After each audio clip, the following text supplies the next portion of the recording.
In front of me is Realme GT6 and today I would like to show you how you can connect it using Bluetooth. Begin by launching settings and clicking on Bluetooth right away. Then use this switcher next to Bluetooth feature to activate it and wait for available devices to show up. When they do, tap on the one that you wish to connect to and wait for the pop-up. When you see it, select Pair and wait for the other device to accept your request. As you can see, my devices were successfully connected.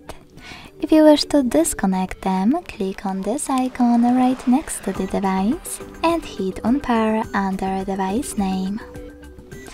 Thanks so much for watching. If you enjoyed this video, leave a like, comment and subscribe. Bye!